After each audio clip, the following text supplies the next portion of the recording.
اللهم صل وسلم وبارك على سيدنا محمد وعلى آله وصحبه وسلم. زي ما انتم شايفين كده، ده طاجن السعادة يا جماعة. طاجن كده الترويقة، حاجة كده اللهم بارك، روعة. طاجن ورق العنب بالكوارع، اللهم صل على النبي يا جماعة. بصوا، حاجة كده بتدوب في البوق، طعمه حلو قوي قوي قوي، من أحب الأكلات لقلبي. أول حاجة طبعا هنا هبدأ بيها اللي هي بقى ايه، المحشي بتاعي. تمام. هنا معايا، هنا أنا غسله الرز بتاعي كده ايه، وصفياه من الميه وكده زي ما انتوا شايفين. تمام. كنت حاطاه في مصفى عشان ايه، مش عايزه فيه ميه ولا حاجه.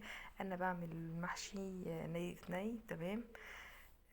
هنا معايا بصلتين، حاطه طبعا ايه عليهم فلفل اسمر علشان ما يطلعوش ريحه منه. طبعا الخضره بتاعتي شبت، بقدونس، كزبره. تمام. نعناع لو حبه وكده. تمام. وبقى الطماطم بتاعتي كله ني في ني، مش عامله تسبيكه ولا اي حاجه عشان انا تعبانه طبعا. فالدكتور قال لي ما تاكليش حاجه متسبكه.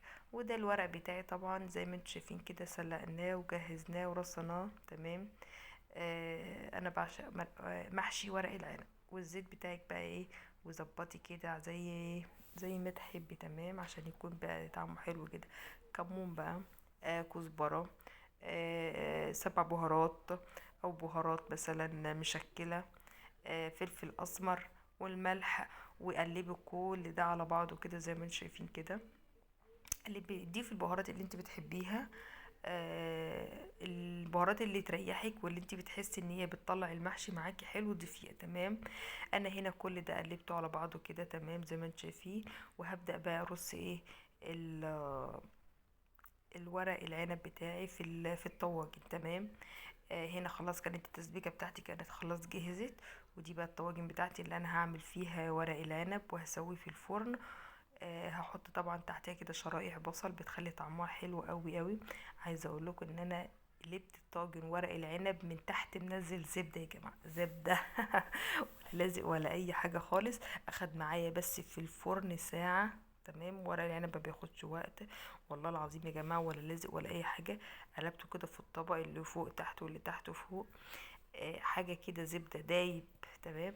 ويلا بينا نبدا ان احنا ايه، هنحشي ورق العنب ده. انا بحشيه عامه، انا بحشيه في طبق وكده وانا قاعده بس دلوقتي قدامكم عشان انا بصور وكده. فبحشيه وانا واقفه كده ايه، على ايدي. تمام. هينزل كده ايه شويه ميه معايا، فايه تنزليهم، حاولي ان انت تنزليهم كده، ما تخليهمش في الصباع بتاعك عشان تعرفي تلفيه. هنا كنت بس ايه رصيت القعر من تحت عشان البصل بتاعي ما يطلعش ريحه وكده. تمام. وهنا بقى ايه، زي ما انتوا شايفين في الاتنين طاجن عملتهم زي ما انتوا شايفين كده. وكان خلاص كده الكميه بتاعتي، بدأنا ان انا خلصت الكميه بتاعتي كلها طبعا، وشويه دبس رمان وشرايح ليمون طبعا. بس هنا كنت نسيت ان انا اصور لكم شرايح ليمون. شايفين بقى الكوارع بتاعتي دي الشوربه بتاعتها. عايزه اقول لكم المحشي محشي ورق العنب بالكوارع، ايه ده، حاجه جامده يا جماعه، جامده. طبعا كلنا بناكل كوارع في العيد كده، فما تنسيش ان انت تعملي الوصفه دي، حلوه قوي هتعجبك جدا. الشوربه، بصوا شويه شوربه يا جماعه، ولا الكوارع عايزه اقول لكم كانت دايبه كده. تمام. هنا انا حطيت كده على اللي احتاجوا المحشي بتاعي، وهزيته كده عشان ايه لو في حاجه ايه، شوربه ما وصلتش تحت توصل كده. وادي الكوارع بتاعتي هسيبها لما تستوي خالص، ونبداهم نفصصوها كده واحده واحده، وندخلوهم الفرن بقى. انا غطيتهم بورق فويل عشان ما يودوش كده من فوق كده ويستووا براحتهم. اخدوا بالظبط ساعه في الفرن. تمام.